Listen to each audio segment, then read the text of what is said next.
आज हम आपको नीति शास्त्र के अंतर्गत दंड का जो सिद्धांत पढ़ाया जाता है उसके बारे में हम आपको बताएंगे। चूँकि ये नीति शास्त्र का है तो नीति की बात इसमें अवश्य होगी। क्या उचित है, क्या अनुचित है, क्या सही है, क्या गलत है। जैसा कि हम अक्सर अपने क्लास में आप लोग को बताते हैं कि अगर हम अकेले रहते हों, अगर हम कहीं पहाड़ पे रह रहे हों, किसी गुफा में रह रहे हों, किसी जंगल में रह रहे हों, निपट अकेले हों, तो कोई फ़र्क नहीं पड़ता कि हम सच बोल रहे हैं कि झूठ बोल रहे हैं या हाथ में लेके एक डंडा घुमा रहे हैं, कोई फ़र्क नहीं पड़ता। लेकिन जब हम सबके साथ हैं, परिवार में हैं, क्लासरूम में हैं, समाज में हैं, तो हम क्या कर रहे हैं इससे फ़र्क पड़ता है।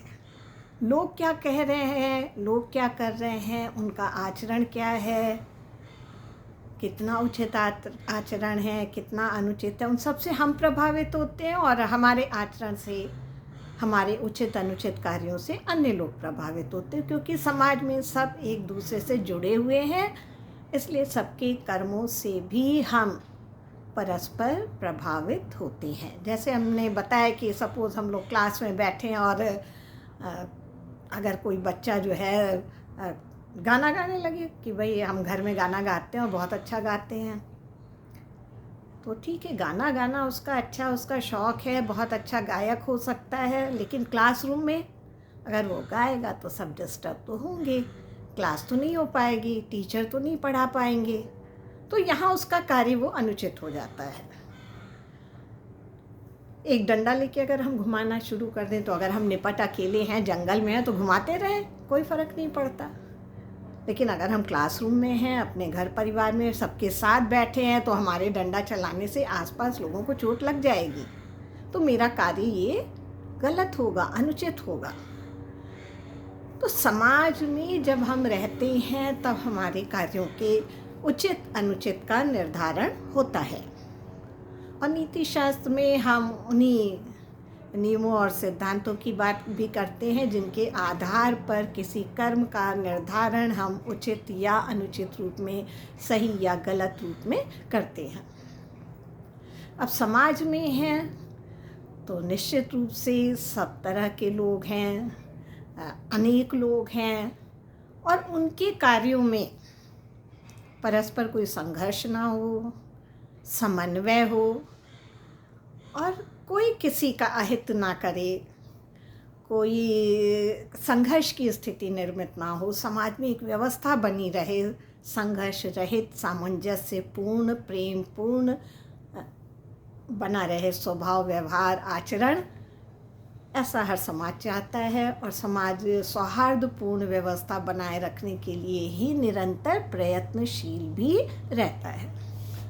तो समाज की सुव्यवस्था को बनाए रखने के लिए, जैसा कि हम अपने घर परिवार में भी करते हैं कि कोई अच्छा काम करता है तो हम उसे पुरस्कृत करते हैं, प्रोत्साहित करते हैं, और यदि किसी ने गलत काम किया तो हम डांटते भी हैं, दंडित भी करते हैं, अनुशासन भी सिखाते हैं उसको, ताकि उस अनुशासन का लाभ परिवार के सब सदस्यों को मिले और सब सदस्य अपने कार्य को सुचारू रूप से अच्छे से कर सकें।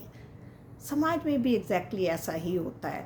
समाज में सुव्यवस्था बनी रहे, सब लोग अपने कार्य को अच्छे से कर सके, संघर्ष रहित अवस्था हो, तो वहाँ पे भी दंड की भी व्यवस्था होती है और पुरस्कार की भी।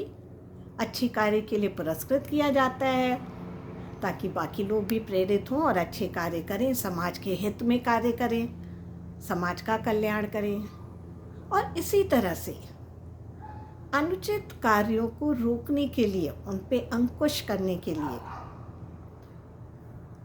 दंडित भी किया जाता है ताकि गलत काम और लोग ना करें, वो व्यक्ति अपने जीवन में दोबारा ना करे, और समाज में एक अच्छी व्यवस्था, सुव्यवस्था बनी रहे, इसका प्रयत्न हर समाज करता है। और इसलिए हर समाज में दंड की व्यवस्था भी है, क्योंकि मनुष्य एक स्वतंत्र प्राणी है।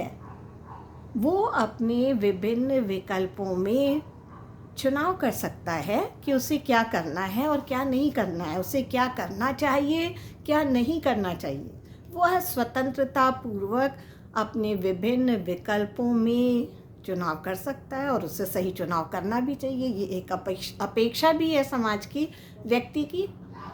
तो जब हम स्वतंत्र हैं, हम अच्छा कार्य भी कर सकते हैं, बुरा कार्य भी कर सकते हैं। तो यदि हम कोई कार्य करते हैं स्वतंत्रता पूर्वक, अपने विकल्पों का चुनाव करते हैं स्वतंत्रता पूर्वक, यदि अच्छे कार्य करते हैं तो उसके लिए भी हम जिम्मेदार हैं, और यदि हम अनुचित कार्य करते हैं, गलत कार्य करते हैं, तो हम उसके लिए भी जिम्मेदार हैं। चूँकि हमारी जिम्मेदारी है, हम अपने कार्यों के लिए उसके प्रति उत्तरदायी हैं, तो गलत कार्य करने पर समाज के द्वारा, राष्ट्र के द्वारा, न्याय व्यवस्था के द्वारा दंडित भी किया जाता है। गलत कार्य करने से रोकने के लिए व्यक्ति को, समाज को। तो दंड की व्यवस्था में हम उन दंड के सिद्धांतों का अध्ययन करते हैं जिस प्रावधान के तहत व्यक्ति को दंडित किया जाता है समाज में। 3 तरह के नियम हैं, आप सभी जानते हैं, और अक्सर न्यूज़पेपर वगैरह हम लोग पढ़ते रहते हैं तो उसमें भी आता ही रहता है। न्यायालय का समाचार और बहुत सारी जो घटनाएं समाज में घटित होती हैं उस पर न्यायालय का दृष्टिकोण क्या है, हम लोग पढ़ते हैं और उससे परिचित भी हैं। तो 3 तरह की न्याय व्यवस्था, दंड व्यवस्था कहा जाए जिसको, कि 3 तरह का होता है। थ्योरी ऑफ पनिशमेंट 3 है। पहला हम ये कह सकते हैं प्रतिशोधात्मक, इसको हम कहते हैं रिट्रीब्यूटिव पनिशमेंट थ्योरी, और डिटरेंट पनिशमेंट थ्योरी भी कहा जाता है इंग्लिश में इसको। अब नाम से देखिए स्पष्ट होगा, हमने कहा प्रतिशोधात्मक दंड व्यवस्था। अब प्रतिशोध क्या है? जैसे को तैसा, जैसा किया वैसा, जैसी करनी वैसी भरनी, जैसा आपने किया वैसा ही आपको दंड भी मिलेगा। दूसरे को जिस तरह से आहत किया बिल्कुल उसी तरह से आपको भी दंडित किया जाएगा। दांत के बदले दांत, आँख के बदले आँख, जैसे को तैसा, ये है प्रतिशोध दंड का विधान। इसका मुख्य उद्देश्य तो रियलाइजेशन है, आपको महसूस कराना कि जितना गलत कार्य करके आपने दूसरे को परेशान किया, पीड़ित किया, दुखी किया, जब आपके साथ होगा तब आपको पता लगेगा कि हाँ, जब हमारे साथ होगा तब हमें पता लगेगा कि वो दुख, दर्द, वो तकलीफ़, वो पीड़ा क्या होती है। तो प्रतिशोधात्मक दंड सिद्धांत में वो रियलाइजेशन कराया जाता है, वो महसूस कराया जाता है कि जो गलत कार्य आपने किया वो कैसा होता है, किस तरह से लगता है, कितना दुखी, कितना परेशान, कितना पीड़ित करता है व्यक्ति विशेष को। इसलिए जैसे को तैसा। मिडिल ईस्ट में, बहुत सारे देशों में आज भी ये दंड व्यवस्था है। प्राचीन काल में तो सभी जगह, सभी समाज में प्रतिशोधात्मक दंड व्यवस्था ही थी, जैसे को तैसा। अगर किसी ने गलत कार्य किया तो उसको भी वही दंड मिलता था जो गलत कार्य करके उसने दूसरे को दंडित किया या दूसरे को परेशान किया, एग्जैक्टली वही उसको भी मिलता था। लेकिन मनुष्य तो चिंतनशील प्राणी है, और हम लोग दर्शन के विद्यार्थी हैं तो और चिंतन करेंगे। मनुष्य का स्वभाव वो भी अध्ययन का विषय है, मनुष्य की परिस्थितियाँ वो भी अध्ययन का विषय है। हमेशा मनुष्य उस मानसिक अवस्था में ही नहीं रहता कि जो भी अपराध उससे हो जाता है कि उसी अपराध को करना, उसी तरह से उसको निरूपित करना, उसी तरह अंजाम पहुंचाना। कुछ केसेस में होता है डेफिनेटली, लेकिन कुछ केसेस ऐसे भी होते हैं जहां व्यक्ति सोच विचार कर अपराध नहीं करता, परिस्थितियां ऐसी बन जाती हैं कि वो अपराध घटित हो जाता है। ऐसा आवेश होता है, ऐसी परिस्थितियां होती, इंटेंशन नहीं होता। और इस चीज़ का हमेशा आप लोग ध्यान रखिएगा कि जब भी दंड का प्रावधान किया जाता है तो न्यायालय में एक चीज़ हमेशा ध्यान रखी जाती है कि घटना किन परिस्थितियों में घटित हुई और किस इंटेंशन से वो घटना हुई। अगर कोई उसके पीछे इंटेंशन है तो वो भी जाना जाता है। तो परिस्थितियाँ जिसमें घटना हुई और जो दोषी व्यक्ति है उसका इंटेंशन।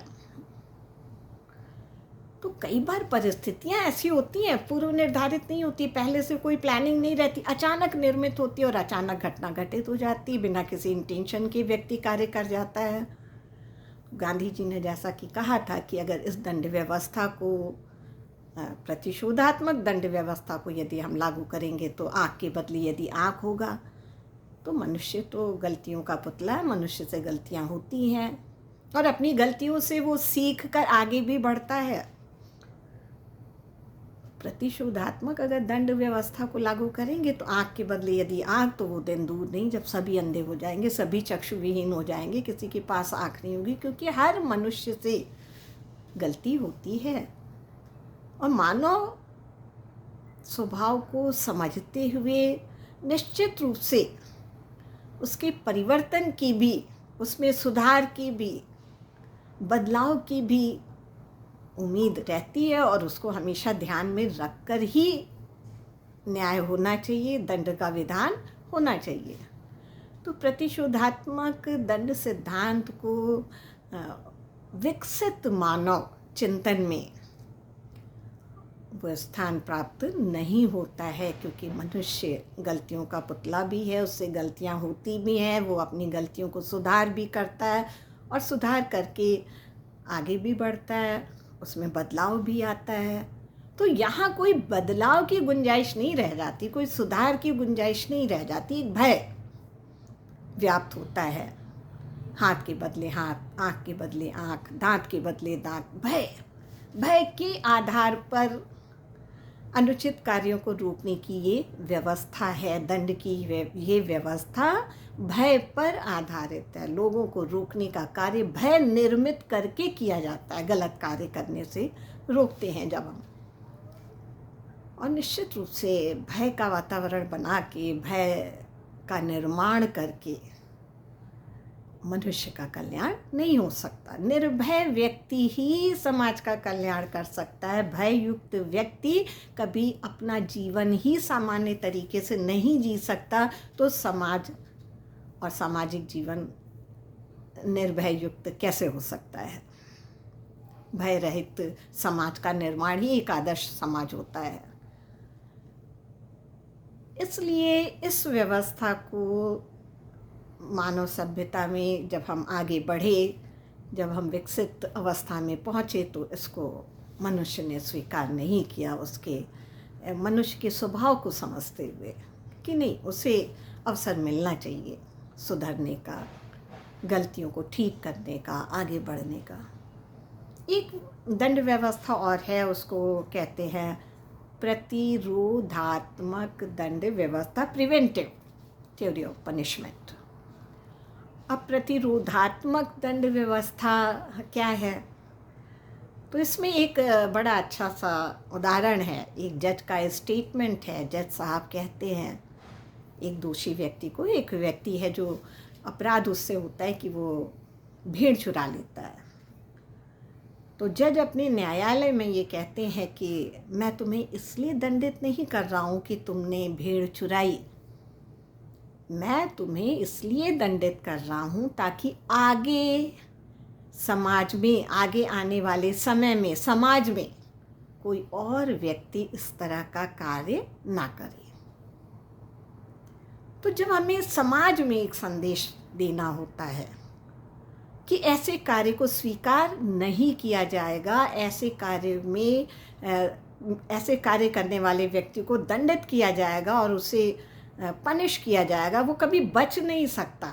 समाज में हमें संदेश देना है कि कोई ऐसा कार्य ना करे। और कई बार देखिए इस तरह के कार्य होते हैं, और आजकल तो मीडिया का ज़माना है, टेलीविज़न, मोबाइल, टीवी सब में हम लोग देखते भी हैं कि अगर कोई घटना होती है और अगर उसमें मीडिया भी इन्वॉल्व हो गया और जन समुदाय भी इन्वॉल्व हो गया, जन समूह उसमें हो गया, एक प्रेशर पड़ता है समाज का। ऐसे कई घटनाएं हैं, निर्भया का केस भी हुआ था समाज का। दबाव पड़ता है, लोगों का, जन समूह का दबाव पड़ता है कि न्याय होना चाहिए, तो उस समय जो न्याय दिया जाता है एक संदेश के रूप में दिया जाता है कि ऐसे कार्य करने वाले को छोड़ा नहीं जाएगा, उसे कठोर से कठोर दंड मिलेगा और आगे कोई ऐसी हिम्मत ना करे, ज़ुर्रत ना करे।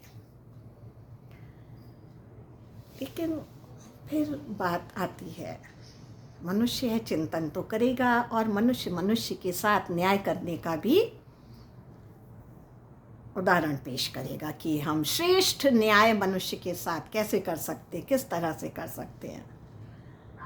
अब अगर ये सोचिए कि हम दंड इस अनुपात में या इसलिए दे रहे हैं ताकि दूसरे लोग डरें, तो कभी कभी तो इनजस्टिस हो जाएगी ना। हो सकता है हम इतना प्रेशर बना दे, इतना प्रेशर बना दे कि उस व्यक्ति ने जितना अपराध नहीं किया उससे कहीं कहीं ज़्यादा उसको हम दंडित कर दें। उसके किए गए अपराध की तुलना में उसका दंड कहीं कहीं ज़्यादा हो, बहुत ज़्यादा हो। ऐसा हो भी जाता है, कई बार होता है। क्लास में भी देखिए कि बाकी बच्चे डर जाते हैं। अगर एक बच्चे को पनिश किया जाता है तो बाकी बच्चे डर जाते हो। कई बार टीचर भी इस बात का ध्यान रखते हैं कि थोड़ा ज़ोर से डांट दो या कस के चिल्ला दो ताकि बाकी बच्चे भी नियंत्रित हो जाएं। घर में भी ऐसा होता है, एक को डांटिए तो सब होते हैं, एक को पनिश किया गया तो सब उससे संभल जाते हैं।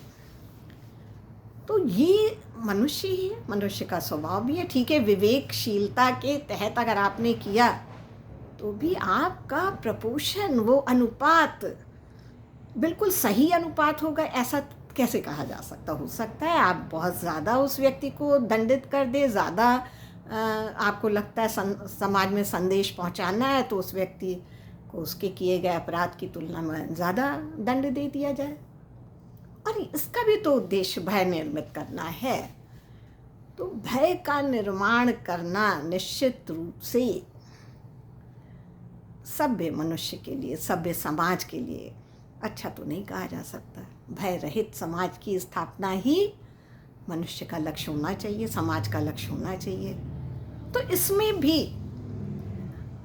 परिस्थितियों का अध्ययन, किए गए अपराध में उसका इंटेंशन क्या है, उसको जो अपराध उसके द्वारा किया गया उसमें उसको जो दंड दिया जा रहा है वो सही अनुपात में है कि नहीं है। चूँकि समाज में संदेश देना है तो कई बार ज़्यादा कठोरता का व्यवहार भी हो जाता है, ज़्यादा दंड का अनुपात बढ़ जाता है।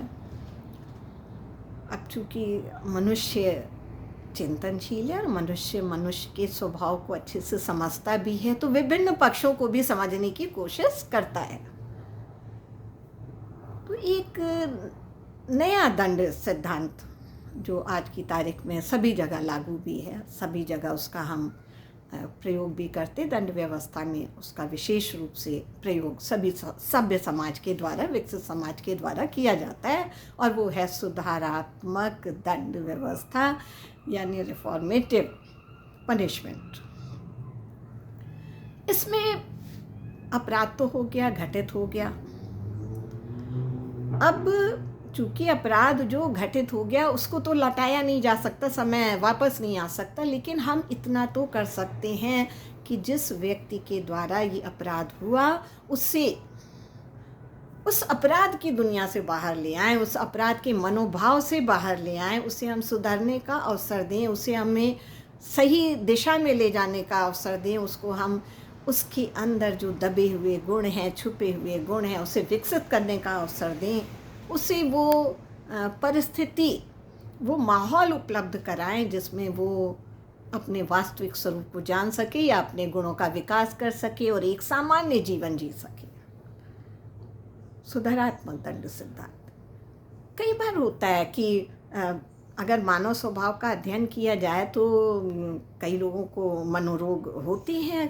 आपने पढ़ा होगा पेपर में, और आप विभिन्न प्रोग्राम्स में भी जाना होगा, डिस्कशन वगैरह में, कि बहुत सारे मनोरोग होते हैं, बहुत सारी उनके पास सुविधा है, धन है, दौलत है, सब कुछ है, लेकिन एक बीमारी होती है, ये भी एक मनोरोग है कि उनमें चोरी करना। अच्छे अच्छे घरों के लोग, संपन्न घरों के लोग मस्ती में बदमाशी में कर रहे हैं, वो अलग बात है, अपने मनोरोग के तहत वो कर रहे हैं, ऐसा होता है। कई बार सामाजिक परिस्थितियां ऐसी होती हैं कि ना चाहते हुए भी व्यक्ति अपराध कर जाता है। तो हम उस व्यक्ति को यदि बार बार दंडित करते रहेंगे और सामाजिक परिस्थिति वही बनी रहेगी जिस परिस्थिति के तहत विवश होकर उसने अपराध किया, यदि उस परिस्थिति में कहीं कोई सुधार नहीं होता है तो वो बार बार अपराध करेगा। तो आवश्यकता उसे दंडित करने की नहीं है, आवश्यकता है कि जिन परिस्थितियों में वो अपराध घटित हुआ उस परिस्थिति को बदला जाए सामाजिक बदलाव के द्वारा। तो सामाजिक बदलाव लाने का दायित्व भी तो हम मनुष्य का ही है, हम ही से तो समाज बना है। तो समाज का बदलाव भी, उसकी परिस्थितियों में बदलाव भी हमारे द्वारा ही लाया जाएगा।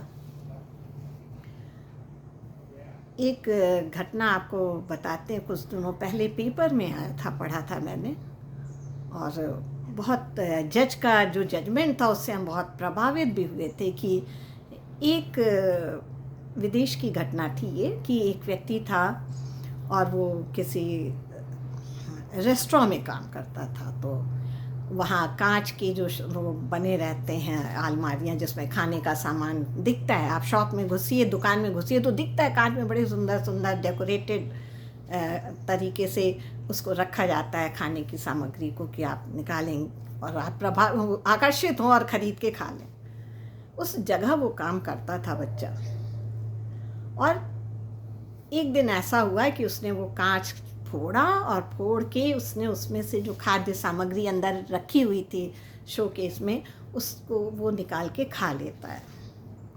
अब चूंकि डैमेज हुआ दुकान का, भाई शोरूम का वो अलमीरा डैमेज हुआ है, कांच टूटा, तो उसने केस किया।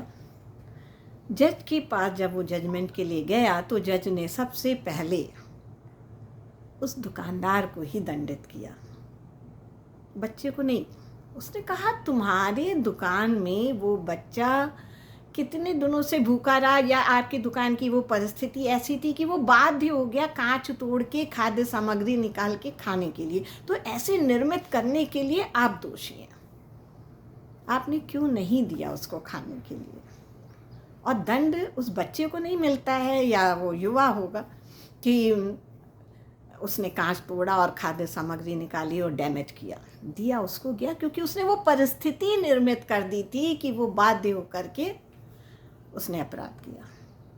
बहुत सारे और भी उदाहरण हो सकते हैं कि भाई एक दिन भूखा इंसान रह सकता है, 2 दिन रह सकता है, लेकिन जब हफ्ते भर भूखा रहेगा तो वो चोरी तो करेगा ही, छुड़ा के तो खाएगा ही, मारपीट करके हिंसा करके खाएगा, लेगा। अपने अधिकारों के लिए वो झगड़ा भी करेगा, अपनी शारीरिक आवश्यकताओं की पूर्ति के लिए, भूख को मिटाने के लिए वो भोजन लेगा, छुड़ा के, लड़ के, झगड़ के, मारपीट करके, चोरी करके लेगा।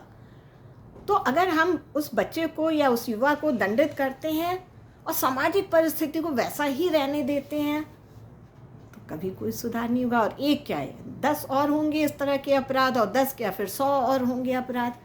तो यदि अपराध को रोकना है तो परिस्थितियों को ठीक करना होगा और व्यक्ति विशेष को भी सुधरने का मौका देना होगा। तो अभी जो दंड की व्यवस्था सभी जगह लागू होती है विकसित देशों में और सभ्य समाज में, वो सुधारात्मक दंड सिद्धांत है। इसमें व्यक्ति को सुधरने का मौका दिया जाता है। गांधी जी ने कहा था, अपराध से घृणा करो, अपराधी से नहीं। वो अपराध घटित समाज में नहीं होना चाहिए, किसी भी व्यक्ति के द्वारा नहीं होना चाहिए, इस पे हमें अंकुश लगाना है। और एक चीज़ और है, हमेशा किसी व्यक्ति को निरंतर स्मरण नहीं कराते रहना है कि तुम अपराधी हो, अपराधी हो, अपराधी हो, क्योंकि फिर वो तो कभी भूल ही नहीं पाएगा ना अपने अपराध को, ना अपने अपराध के जो कृत्य उसने किए वो उसको वो भूल ही नहीं पाएगा। तो आवश्यकता है कि वो उस चीज़ को भूले कि उससे अपराध हुआ, वो अपराधी है, इसको भूल के वो बाहर निकले। जैसे घर में ही अगर हर किसी बच्चे को जो बहुत शरारत करता है, अक्सर होता है, हम लोग सुबह से शाम तक उसे भूलने ही नहीं देते उसको हम कहते रहते हैं बहुत शरारती, बहुत शरारती, बहुत शरारती है, सामान उठा के फेंकता, सामान उठा के फेंकता है। अरे वो भूलने ही नहीं देते उसको, तो वो फेंकेगा ही सामान। उसको जब आप रोज़ याद दिला रहे कि सामान फेंकता है, बदमाश है, शैतानी करता है, तो उसको भूलने का अवसर दीजिए, वो परिस्थितियाँ निर्मित करिए उन गुणों का विकास करिए और उसमें सहायक होइए। तो देखिए सभी जेल में आप अगर आप देखें उनका एम्पोरियम भी होता है, और अभी राज्योत्सव जब होता था यहाँ रायपुर में साइंस कॉलेज में, तो वहाँ एक आप लोगों को शायद याद भी हो कि एक जेल का कैदी था, वो इतनी अच्छी मुंगौड़ी बनाता था कि जब वो उसके स्टॉल में मुंगौड़ी बन के आती थी तो 15-20 मिनट में पूरी मुंगौड़ी ख़त्म हो जाती थी, और उसकी लोग तारीफ़ करते थे कि बहुत अच्छी मुंगौड़ी बनाता है। राज्योत्सव में साइंस कॉलेज में जब लगता था तब की बात है, हम भी गए थे, हमने भी खाया।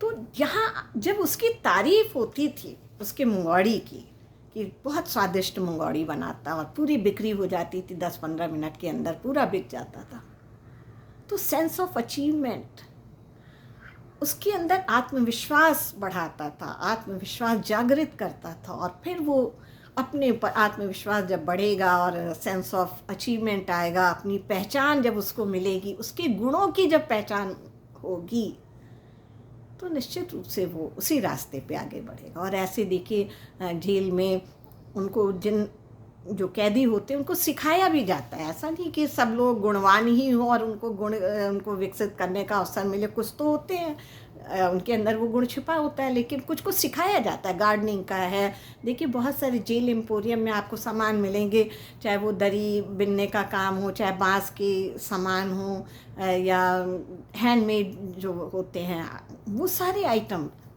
मिलेंगे वहाँ पे। वो बनाते हैं, बहुत खूबसूरत आइटम बनाते हैं, चाहे वो बागवानी का हो, चाहे अपने रायपुर में अगर आप आइए जेल रोड से तो बाहर उनकी एक कैंटीन है, और वो समोसे बनाते हैं, कचौड़ी बनाते हैं, मुंगौड़ी बनाते हैं, बहुत बिक्री होती है, बहुत अच्छा बनाते हैं।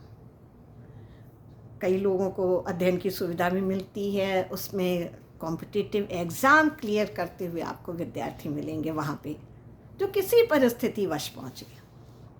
एक का उदाहरण और अभी हमें ध्यान आ रहा है, तो बता रहे कि वो जेल में था, उसको परिस्थितियाँ गांव में ऐसी निर्मित हुई कि वो हालात की वजह से उससे वो अपराध हो गया था। उसने जेल में रह के पढ़ाई की, और जब वो अपने गांव गया उसके बाद जब उसको, तो उसने अपने गांव में जो अभूतपूर्व सुधार किया। सबसे पहले तो उसने अपने गांव में एक स्कूल बनवाया, उस स्कूल में शिक्षा की व्यवस्था की, और पूरे गांव की कायाकल्प हुई। बिहार का था वो गांव, और सबको शिक्षा की सुविधा, क्योंकि उसके पास धन की कमी नहीं थी, और उसके अंदर वो मैनेजमेंट की क्वालिटी भी थी कि वो अरेंज कर लेता था। तो उसने शिक्षा की व्यवस्था की, खुद भी पढ़ा और लोगों को पढ़ाया, और गांव का उद्धार हुआ, क्योंकि हर आने वाली पीढ़ी को, हर बच्चे को उसने शिक्षा उपलब्ध कराई। तो ऐसे एक नहीं कई उदाहरण मिलेंगे जहाँ जीवन पूरा परिवर्तित हो गया, और उन्होंने अपना पूरा जीवन समाज के कल्याण में, समाज के निर्माण में लगाया। वाल्मीकि का नाम तो आपने सुना ही होगा। वाल्मीकि क्या थे? पहले ऋषि, पहले वो डाकू थे। तो बदलने का अवसर तो मिलना चाहिए हर व्यक्ति को, क्या मालूम कौन किस हालात परिस्थिति की उपज हो। तो वहाँ बदलाव लाने का दायित्व भी हमारा है, और वही दिशा सबसे अच्छी दिशा होती है जहाँ हम सब मिलकर आगे बढ़ सकें। यदि किसी से कोई गलती हुई तो उससे सुधरने का भी अवसर मिले। तो ये जो इसके लिए अक्सर हम आप लोगों को बताते भी हैं कि कभी हो तो आप लोग पिक्चर भी देखिएगा, सुधारात्मक दंड व्यवस्था पर ही वो आधारित है। वी शांताराम की पिक्चर है, 2 आँखें 12 हाथ। उसमें एक कैदी, 12 कैदी रहते हैं, 2 आँखें 12 हाथ कैदी रहते हैं उम्र कैद के, और वो जेलर कैसे मेहनत करता है उनको समाज की दिशा में मोड़ने के लिए, सुधारात्मक दंड सिद्धांत का। और ऐसी एक और पिक्चर का हम अक्सर जिक्र करते हैं दंड व्यवस्था जब हम पढ़ाते हैं, वो है दुश्मन पिक्चर। उसमें भी था कि वो उससे अपराध होता है, हत्या हो जाती है ट्रक से, एक्सीडेंट से वो एक किसान मर जाता है, वो इकलौता रहता है अपने घर का कार्य करने वाला, पैसा कमाने वाला, खेती करने वाला। तो जज को ये असली घटना है। जज जब निर्णय देने जाते तो उनको लगा कि अगर मैंने उसको फांसी की सज़ा दे दी तो इससे उस परिवार का क्या भला होगा, जहाँ पे क्षति हो गई है, एक मात्र कमाने वाला व्यक्ति अब नहीं रहा, तो इसको मृत्यु दंड देंगे तो उससे उस परिवार का क्या होगा। तो सज़ा जज उसको मृत्युदंड की नहीं देते, सज़ा देते कि जाओ तुम उसके गांव में जाके रहो, प्रतिदिन थाने में आके तुम्हें रिपोर्ट करना होगा और तुम उसके खेत में काम करो, उसके परिवार की परवरिश की सारी जिम्मेदारी तुम्हारी। शुरू में तो उसका मन नहीं लगता था, लेकिन बाद में वो धीरे धीरे इन्वॉल्व हुआ और वो खेती करने लगा और उससे आमदनी होने लगी और उसके घर परिवार का खर्चा उससे चलने लगा। बहुत अच्छी कहानी है। और ऐसे एक नहीं, आपको कई जजों के उदाहरण मिलेंगे जिन्होंने अपने न्याय में सुधारात्मक दंड सिद्धांत का मतलब उत्कृष्ट उदाहरण प्रस्तुत किया। तो आवश्यकता है समाज में, अब मनुष्य गलतियां होती हैं समाज के तहत भी, स्वभाव के तहत भी, लेकिन कहीं फुल स्टॉप नहीं होता है, उसमें बदलाव की हमेशा गुंजाइश रहती है। और समाज वही उत्कृष्ट समाज है जहाँ हर को सुधरने का मौका मिले और समाज की मूल धारा में शामिल होने का अवसर मिले। तो उत्कृष्ट न्याय व्यवस्था वही मानी जाती है जिसमें तीनों दंड के प्रावधान का समन्वय हो, थोड़ा रियलाइजेशन भी हो, थोड़ा समाज में संदेश भी जाए और उस व्यक्ति के अंदर भी सुधार हो, परिवर्तन हो, जिससे वो समाज की मूल धारा में शामिल होकर समाज का कल्याण कर सके।